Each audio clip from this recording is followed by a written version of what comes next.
Namaste, welcome to Satsang today.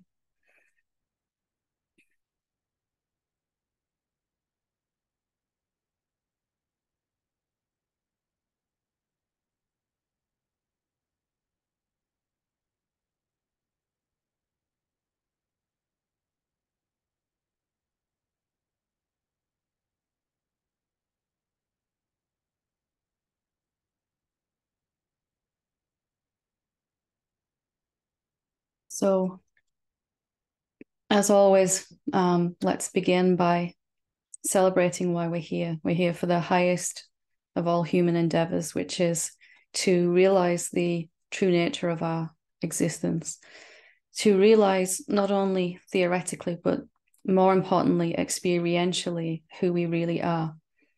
Experientially meaning you experience it, it's your truth.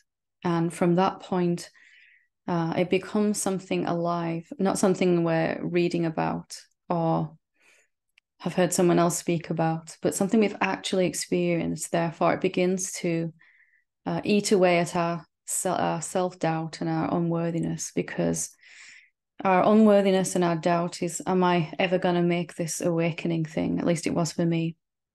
And so when I began to experience actually who I really am, then this self-doubt was, the thoughts that the mind was suggesting were still there for quite some time, but they just became less and less relevant.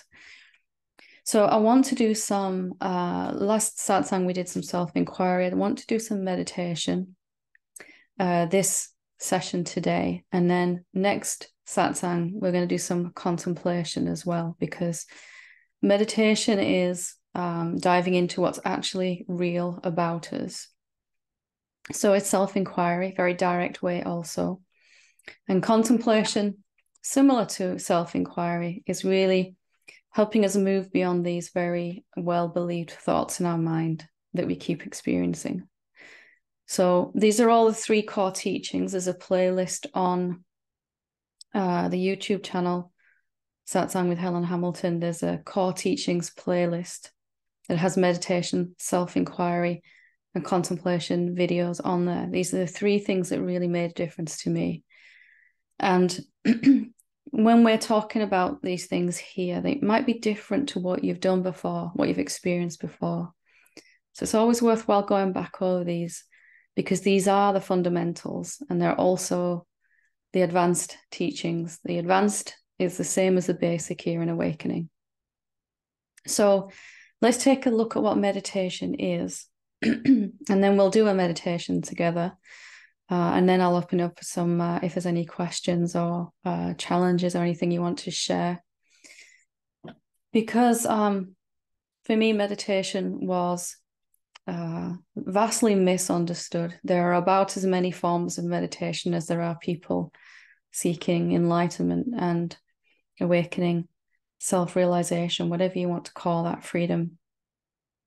And for me, meditation became increasingly direct and simple, not necessarily easy, because something that is simple, human beings, our minds want to complicate it. So learning something that's simple and sticking to it consistently is quite often the most challenging thing for a human being to do. But as we gather here together and we keep practicing, we are helping to support each other, encouraging each other, realizing that we're not the only one going through whatever we're going through, and just sharing this desire for freedom, for liberation. So meditation works best in its simplest of forms. And this meditation we're going to look at today is the same as all the meditations I'm guiding.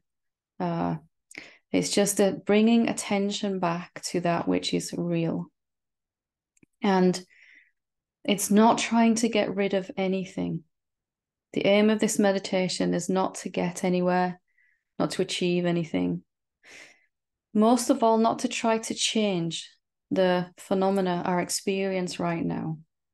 More to change how we're interacting with that experience. So I'm just going to speak a little bit about meditation, then we're going to actually do it. just to hopefully show you how effortless and simple it can be compared to what we might have thought. So for me, meditation was simply bringing my attention back to what is constant in our experience.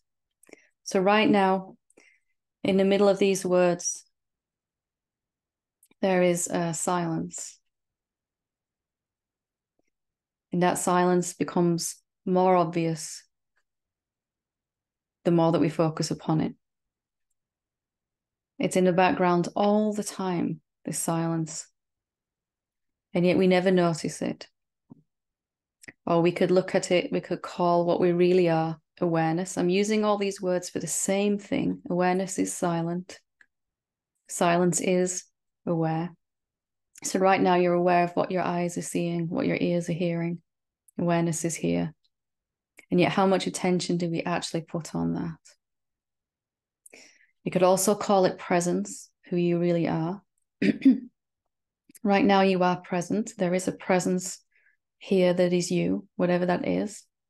You are not absent. You are very much present. We could also call it nowness, this moment of now. You can only hear these words now. And every word I speak throughout this satsang and anyone else speaks will always be happening now. Whenever we experience anything, it has to be experienced now. Can't experience anything in the future or in the past. You can remember what you experienced, but that memory is happening now. You can anticipate the future, but that anticipation is happening right now. And it's always now. So we're going to bring attention back to that which is real and stable and the only permanent thing that we can rely upon, because it also happens to be our true nature. And it is the thing that's going to be there after our body and mind is gone. So it makes sense to get to know it, to realize we are it. And then we're not going to be scared of our body going. To recognize we are that which is stable and here and permanent is going to give us this deep sense, rich sense of peace, security, and eventually deepening into love and joy, and even beyond that. So we're going to use consciousness as the word, but you could substitute anything else, the word for who you really are. We've called it the infinite self. We've called it the noumenon, that which is not an experience or phenomenon. We've called it presence, nowness, awareness. There's all kinds of names. You could call it God, emptiness, nothingness, Buddha nature. It doesn't really matter what we call it, just that we experience it. So we're going to go into a meditation now, and all we're going to do is bring our attention back to this consciousness, and we can recognize it by contrast. So whatever we're conscious of is going to show us that consciousness, point us back to the consciousness. So we're not trying to get rid of anything. We're just using the phenomena, the moving, the changing, the objects, the subtle objects, the thoughts, and the gross tangible objects like our body, the room we're sitting in, to help us contrast and see that which is watching and always here. We're not working hard in this meditation. We're just going to be effortlessly coming back, bringing attention back. So you can do this with your eyes open or closed, whichever you prefer. Just getting yourself comfy. We'll meditate for 15, 20 minutes or so, which is enough just to experience this consciousness that you are. So right now, you can start with your eyes open if you want, and just notice what you're conscious of. You're conscious what your eyes are seeing, perhaps the image on the screen. You're also conscious of the words that you're hearing. And we're just going to bring attention to the consciousness and not what we're conscious of. The words going on, they're just going on. And something is hearing them. So just bringing attention to that consciousness.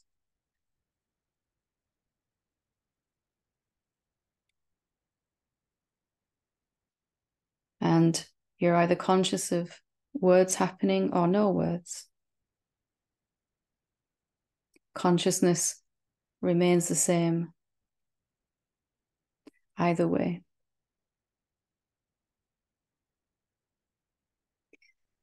You're conscious of what your eyes are seeing. If you close your eyes, you're conscious that you can't see anything.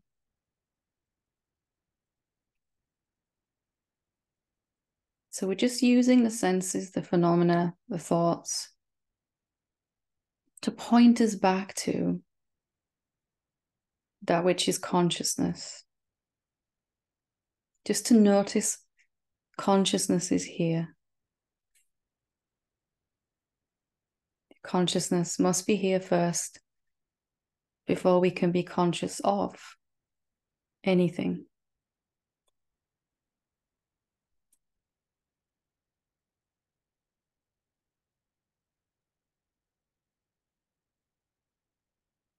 Something about you is conscious and aware.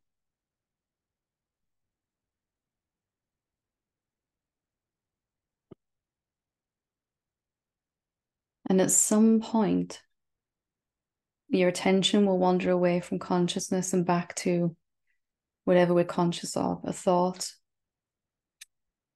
a sound in your environment, some tension in the body, perhaps, to an emotion or restlessness arising. Maybe mind is asking, am I doing this right? Just notice that attention has wandered to what we're conscious of, what we're looking at, and bring it back to looking at the consciousness. Nothing going wrong. As if being conscious of our thoughts helps us to see that consciousness is present.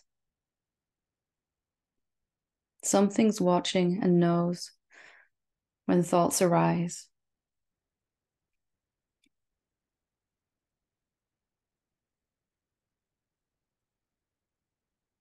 We're not trying to change anything.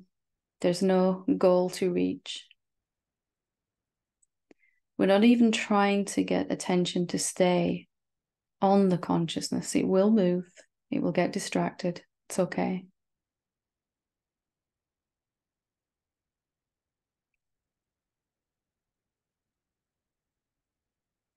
Everyone's attention wanders back to what we're conscious of, a thought or an emotion, a sound, sensation in the body.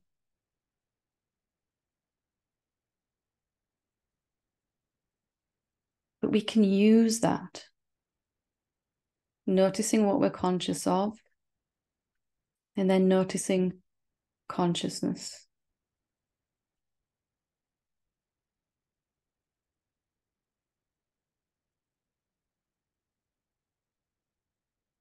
As if all the phenomena, the moving and the changing, were here just to help us contrast back to the consciousness that isn't changing or moving, isn't a thing, isn't coming and going.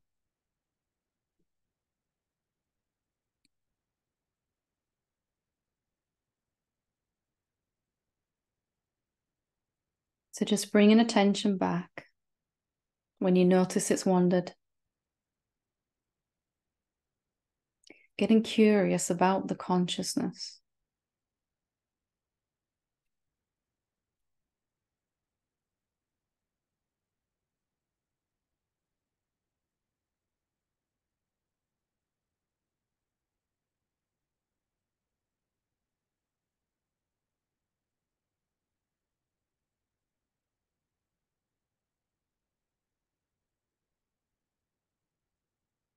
We're not working hard here.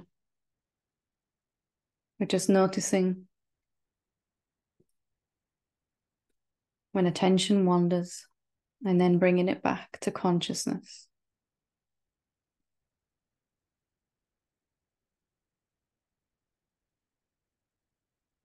Can't see consciousness with your eyes. You can't hold it in your hands. It's not a thing. And yet it's here.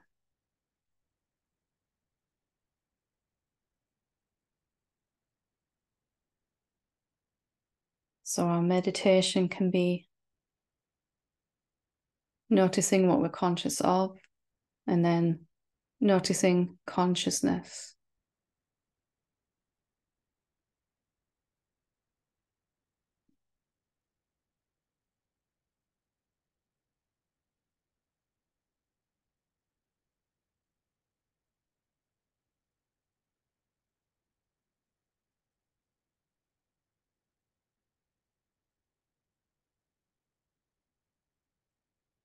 Same. Consciousness is ever present.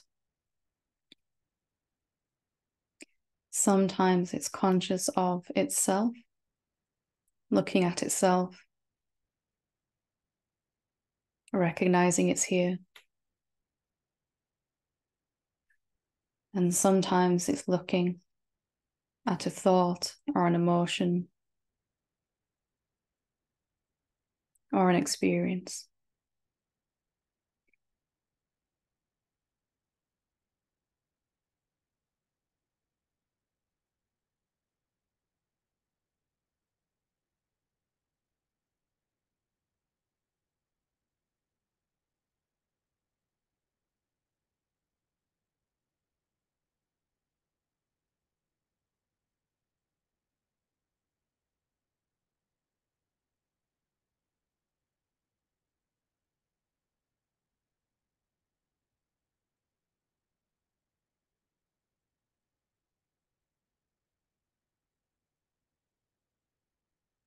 Your attention has wandered to what you're conscious of.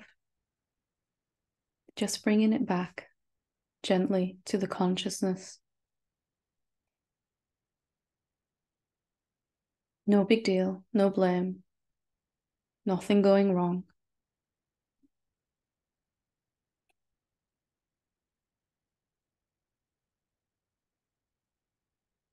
Consciousness is just beginning to prefer noticing itself.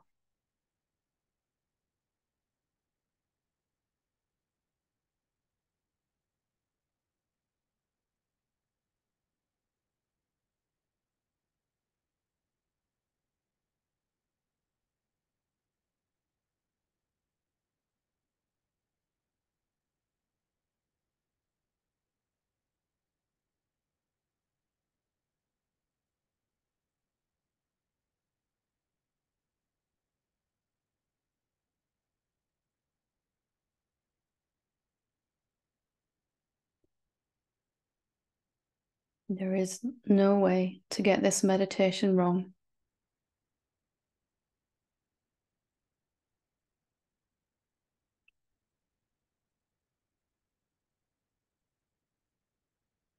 Just noticing where attention goes.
Just noticing again if you're conscious of something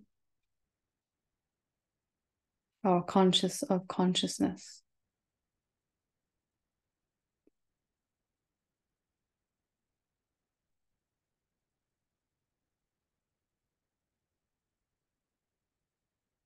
Not fighting with any of the phenomena. If your body is restless or irritated or angry or peaceful or blissful, just noticing those and bringing attention back to the consciousness itself.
Nothing can happen in your experience without you being conscious of it.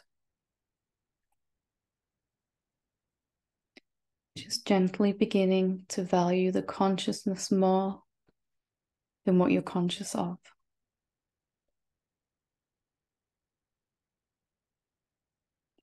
Just a new habit forming.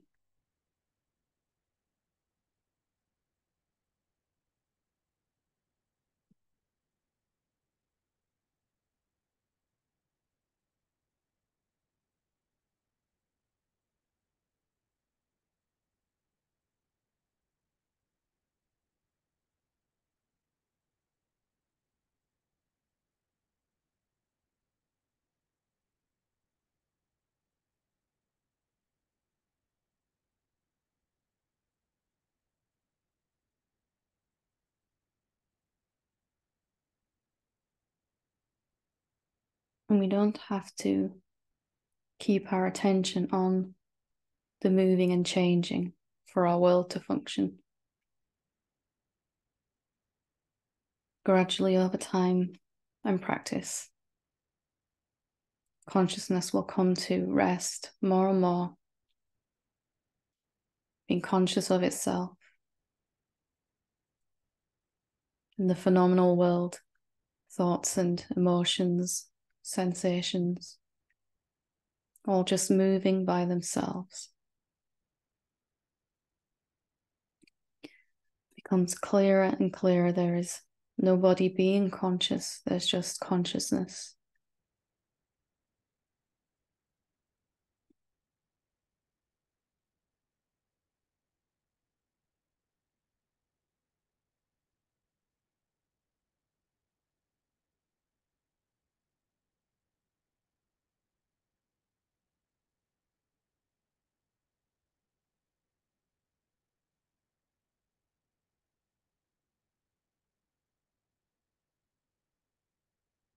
What is that consciousness?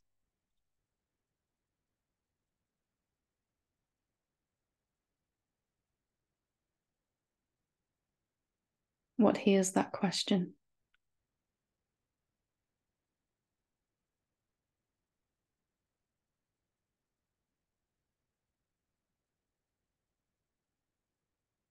Where is that consciousness?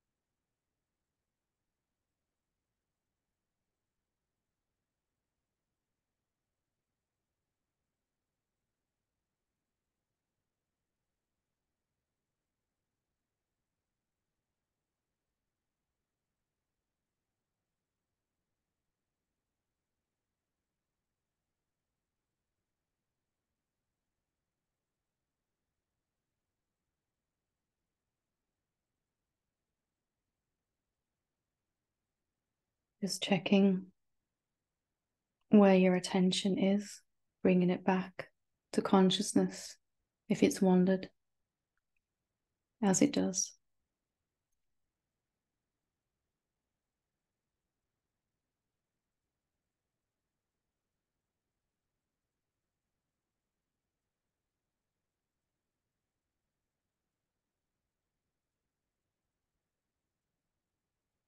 The more we bring attention to consciousness, the more we're going to discover something beautiful,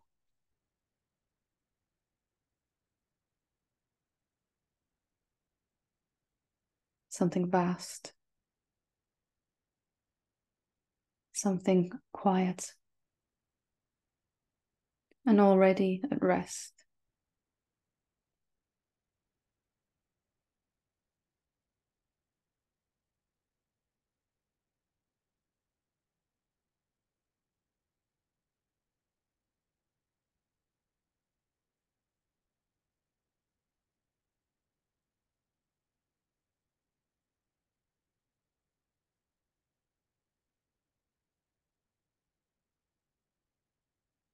Just allowing the objects that we're conscious of, thoughts and emotions, experiences, to gently point us back to the consciousness itself,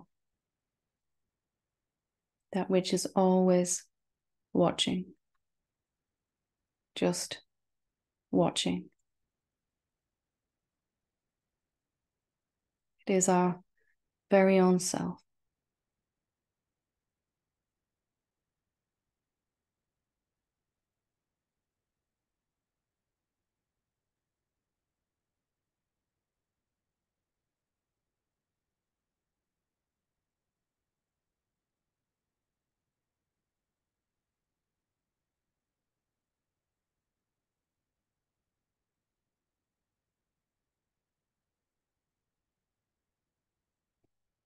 What if you began to move through your life like this, through your day like this, noticing what you're conscious of,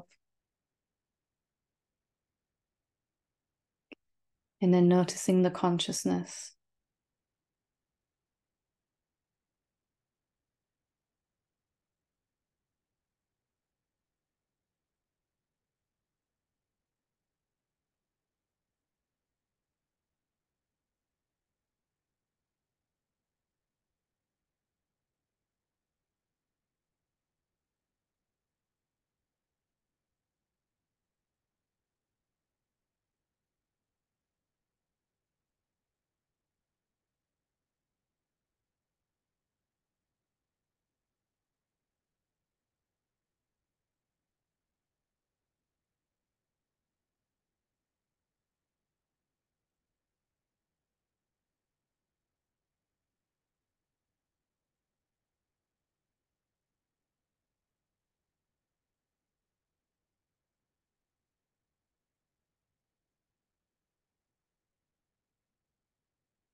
noticing that your body is telling you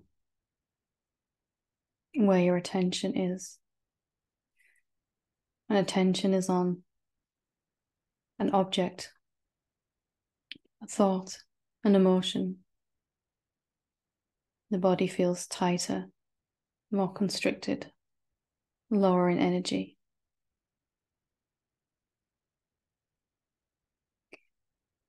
And when attention is on the consciousness itself, the body feels lighter, freer, more open, more relaxed.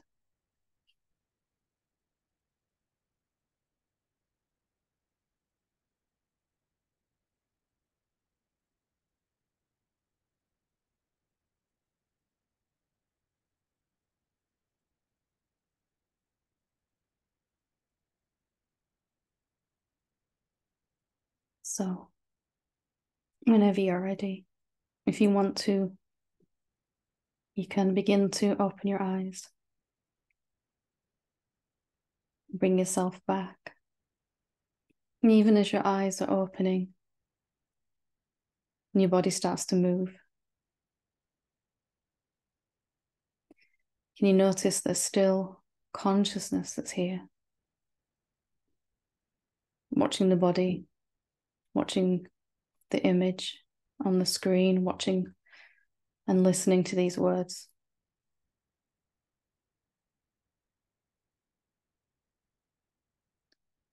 So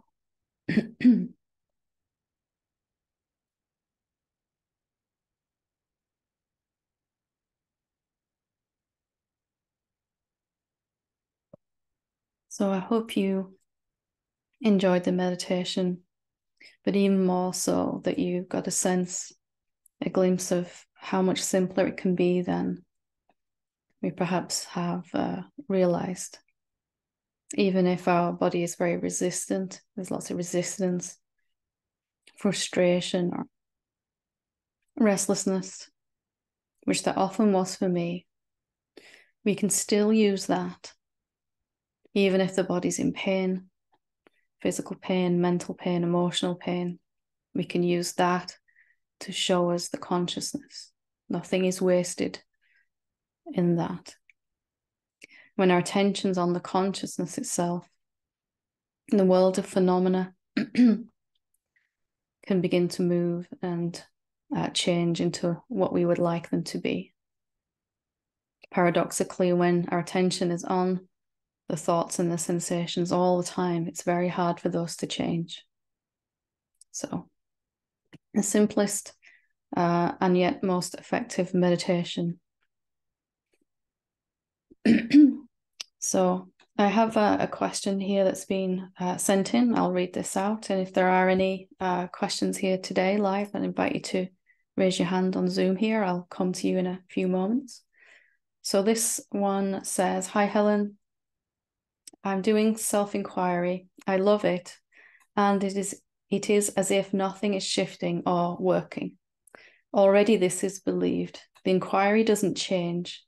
It is as if the belief keeps coming back and back constantly. What can be the missing link? And I have this with more beliefs. For example, I can't get what I want. Thank you so much. Be blessed." So you're doing self-inquiry and you're loving it, which is good. I'd like to challenge this, that the inquiry isn't changing, because if you're loving inquiry, then something is changing. You're falling more in love with asking a question than actually the phenomena. Asking a question is really the same as we've just done in meditation, bringing our attention to that which is open. The question opens us up. And whether it's contemplation, a question, or self-inquiry, very direct question, it's coming back. And I'd suggest that you take focus off of whether the thoughts and beliefs are still there, because the purpose of self-inquiry isn't to get rid of those thoughts, but simply to bring us to a place where the thoughts are less relevant. So I never managed to make my mind stop talking as if it was a separate being. Those thoughts that it was saying just became less and less relevant. So the inquiry is going to bring you to a place where you don't value any particular phenomenal answer to the question. If we ask a question, what am I? Where am I? Who am I? Am I really a separate being? Whatever question we use, there's going to be lots of different answers to that question. And in the inquiry we're doing, we're not excluding any answers, and we're also not valuing anyone's over any other. So if we ask a self-inquiry question, our mind is going to have lots of answers about that question. And most human beings are so focused on the thought answers only, the mind, what the mind is saying, then we keep experiencing those thoughts. So if I ask the question, what am I really? My mind might give me some answers. I am the consciousness, it might say, or I'm a someone. I'm a seeker, whatever it's saying. I'm not doing this right. I am doing this right. And most of us have our focus so narrowed down into only the thought answers that are available in that moment. But if I ask the question right now, what am I? I'm aware of those words, the question. I'm aware of the room I'm sitting in. I'm aware of the chair that I'm sitting on, how it feels. I'm aware of how my body feels. I can hear a car driving past. I can hear my stomach gurgling. I can hear my cat snoring softly. So if we can come to notice all of these answers, if I get an itch, that's a kind of answer. If I sneeze right now or yawn, if someone knocks on the door, someone walks past the house, if your body feels restless, these are all answers. And even the open space in which the question is asked in is a kind of answer too.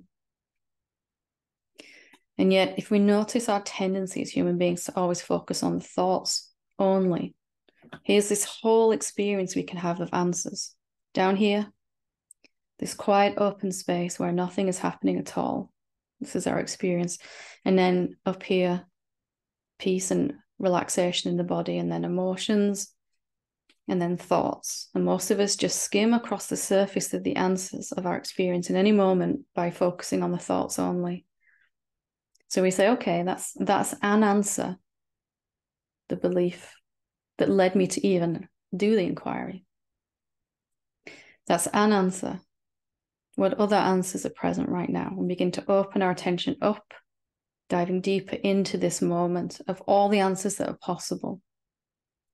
Not just thought answers, emotional answers, sensation answers, how your body's feeling. Is it relaxed? Is it tense? Is it in pain? Is it blissed out? Is it angry and restless? And then the answer in which all these other answers are appearing. Again, not the right or wrong answer, just another answer. So you want to get to a place where the thoughts, whatever mind says, it's not right or wrong. It's just one type of answer, and we're not going to close our attention around it. If we ask a contemplative question, is it true I'm not safe? And some fear arises, most of our attention is going to contract around that and say, this is a really important answer, this fear. And in doing that, we've closed ourselves to all the rest of this experience we're having right now. So rather than trying to get these thoughts to go, just saying, okay, that's an answer. Thank you, mind. What other answers are here? And staying open like that, always bringing your attention back to the question, to the point where the question becomes fascinating and the answers pretty much become unimportant, irrelevant, all of them equally unimportant. You're having way more fun with the question than you are with any of the answers. So have a go with that. And then if you're struggling still, right back in and we'll go from there. Okay.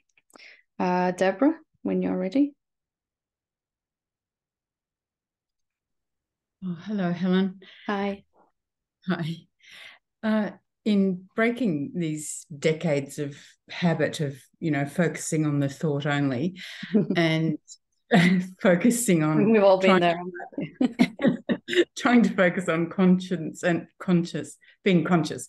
And in an earlier YouTube, because this is my first live satsang, so I'm very excited.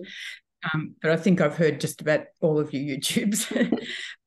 You'd said, in the beginning, it can seem boring and inert, and that's true for me. So I find mind tries to create an image of it, and so I sort of picture it behind here, and it's an ocean, and it's all these.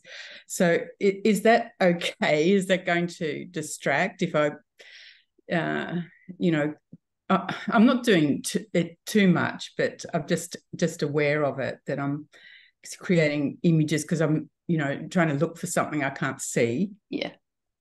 And I'll just sneak in it because it could be linked, that I'm just wondering also with this, does this I'm a bit focused on the self-love and sort of lack of lately, and just wondering whether this does lead to that wellspring that we can, because you'd said in another YouTube, around if we can really get in touch with this self-love, then it's like a warm fire and it doesn't exhaust us to share it. And that all makes sense at an intuitive level. So, yeah, a couple of things to answer there, if you don't mind.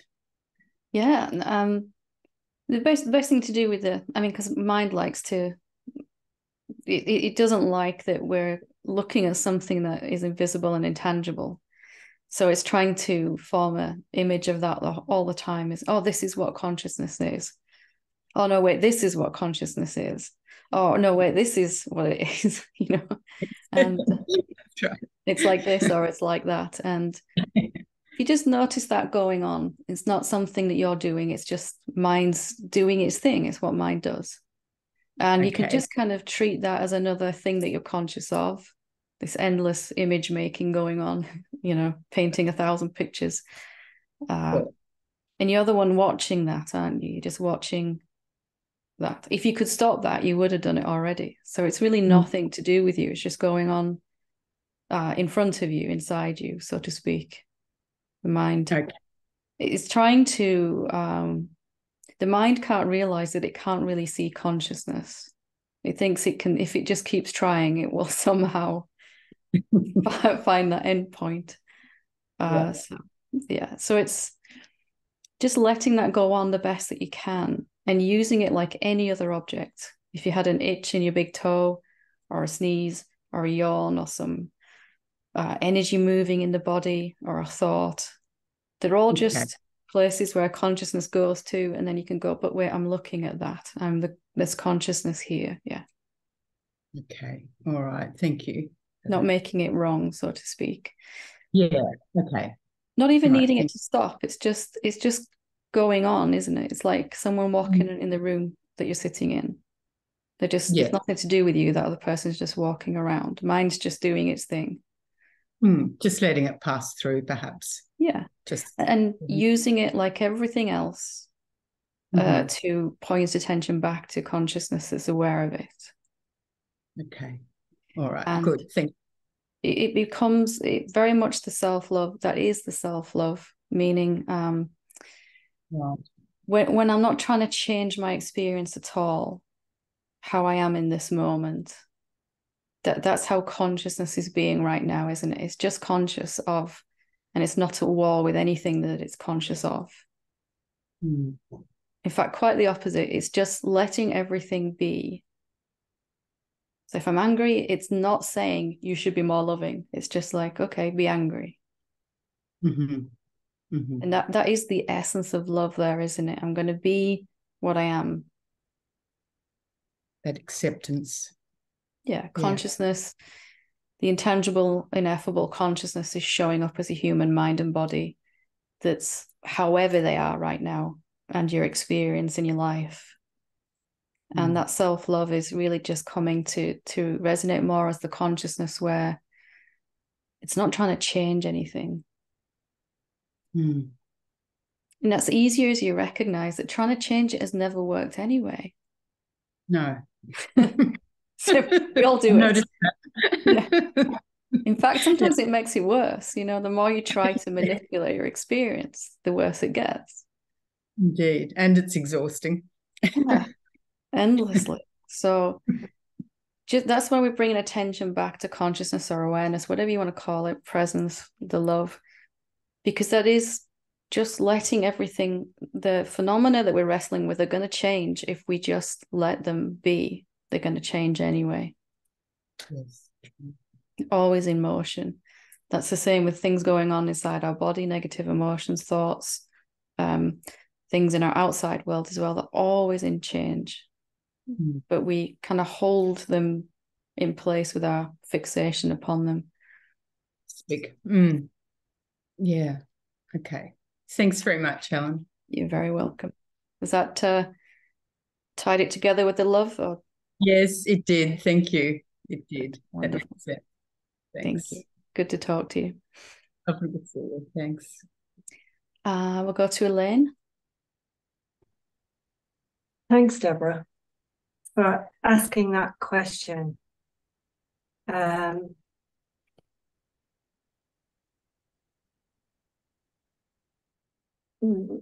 using words here. I think, I mean, my mind's really active and has been particularly active the more I try and grasp what's going on, of course. And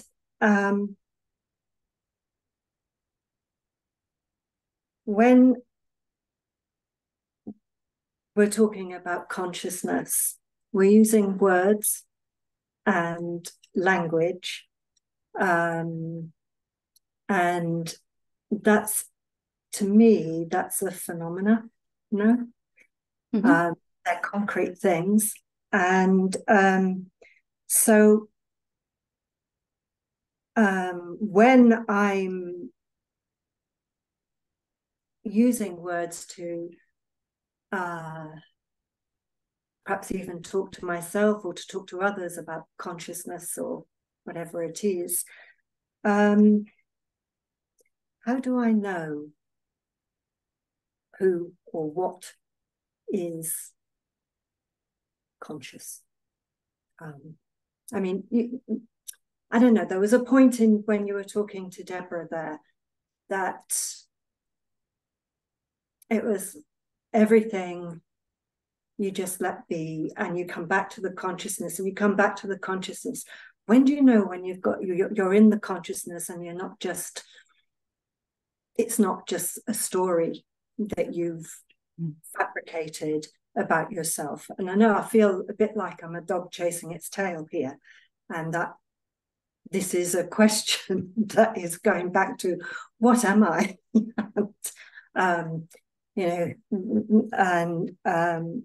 and this, and you know, I came across this quote that just, I mean, I just took this sentence out of this big book I'm reading that you kind of brought to my attention at some point, and it's, I exist in the self as the self. And I thought, well, am I just telling myself another story here? Am I If it's a story, it's going to be perceivable, isn't it? It's going to be a thought, or a verbalized thought, as a word. I can say, I am the consciousness. Yeah. But that doesn't change how my body feels if it's just a story. So those words, I am the consciousness, can be a outpouring of an experience of consciousness, and they will feel different. They will feel true. They will feel powerful. They'll feel there's a resonance with them. So what hears the sentence, I am consciousness, is consciousness. That's not a story, is it?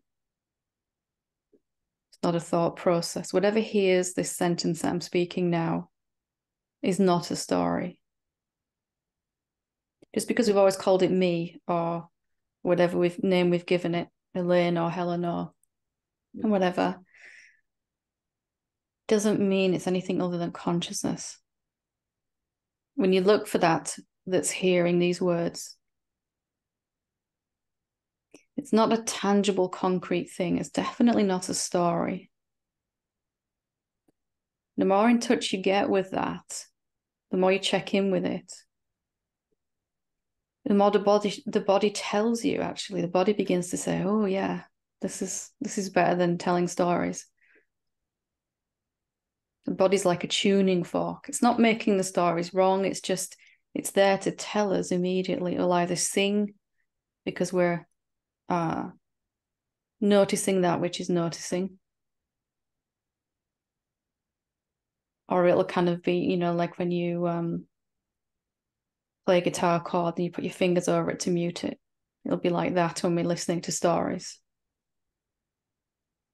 So it's not the words themselves, because I can say, I am the consciousness, and completely not believe it. And it might even make my body feel more contracted. Or I can say, I am the consciousness, from that direct place of experiencing what's hearing those words. And my body will say, yeah, actually, that feels true.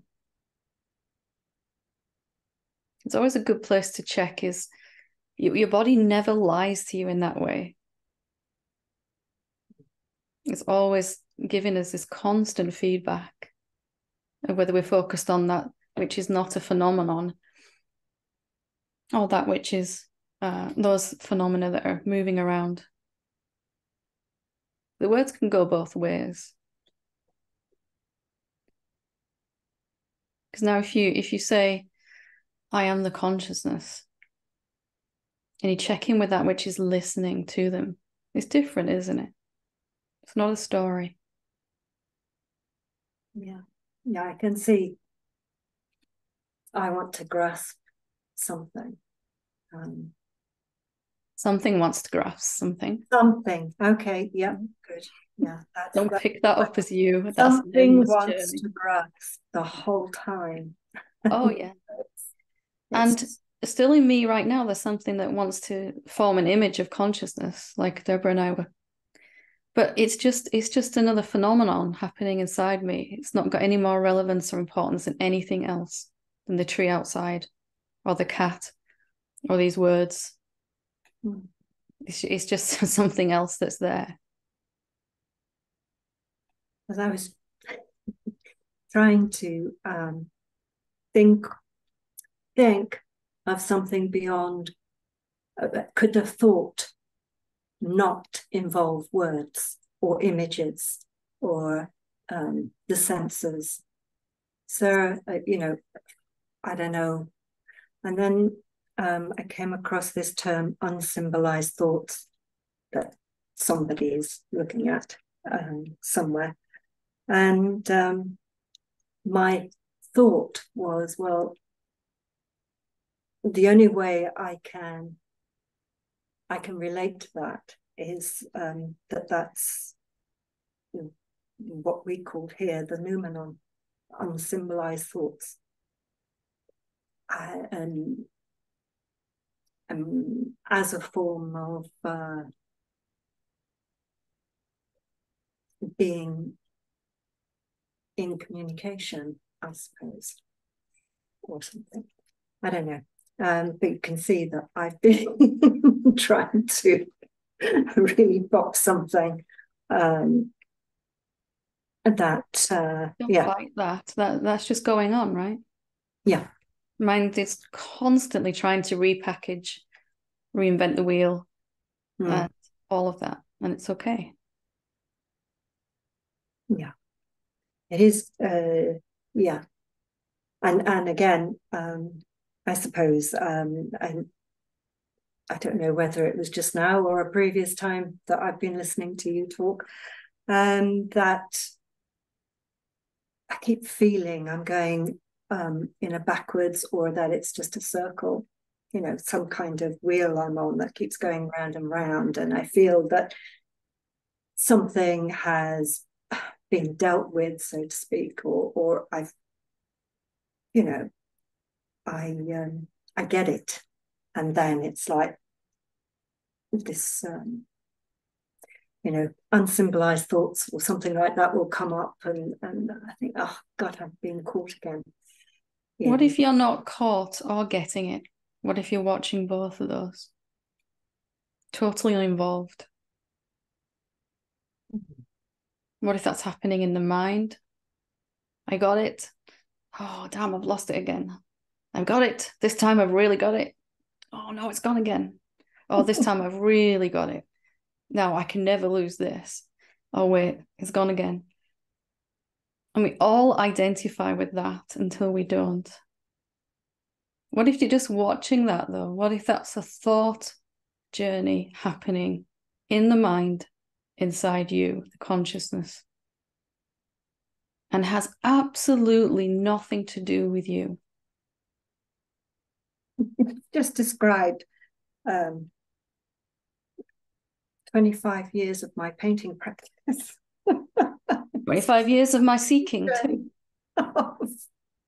Finally to see that's just happening. And if I believe that that's me, I'm going around on this wheel, it's endless. I realize I'm not even on it, that thought is going around in cycles, looking for some final epiphany where I'm finally there, thought says. But I'm already here, I'm already that. And my mind may reach a final conclusion, it may not ever. I still don't know whether it did or not, because I'm really not that interested. Don't know where it is. I'm happy to say. It's not wrong, it's just this cycle's going around, and it's really to do with it's happening in the mind, to the seeking in the mind. And it's really got nothing to do with me, the consciousness that we've been recognizing here. If you just check in now with that which is listening to these words. Is it trying to get somewhere? No. It doesn't even need a final conclusion, does it? No. Free right now already. Yeah. Just coming back to that as much as you can, just to remind yourself, already free, still free, still free. Yeah. Well, it's the fear, I think. I do have, this is a story again, but I have been having stronger feelings of just always is. And then, of course, it's like, I want to box that. Something wants to box that. Fear, yes, something. Yeah, okay. I'll use I in a different, something wants to box that. And it is that play. There's a guy in a factory with a conveyor belt, and whatever experience you have comes down the conveyor belt. And he's got his box ready to package it up and then waiting for the next one. Yeah. But you're at the top of the belt, you're just watching the experience. Yeah. Going, wow, he's really busy. He never stops. Yeah. Yeah, never. You're already still, already conscious, already aware. End of story. Thank you. Thank you. Okay. So we will leave it there for today. Thank you for your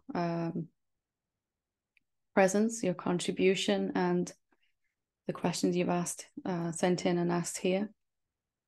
I hope you can move through the rest of your day or evening with just coming back to the consciousness as often as you can, checking in that whatever you're conscious of is changing, but the consciousness itself is ever present and constant and unchanging. And just simply coming back to that more and more often, getting curious about what it actually is. Is it just consciousness? So, something will begin to open up in that. Thank you. Namaste.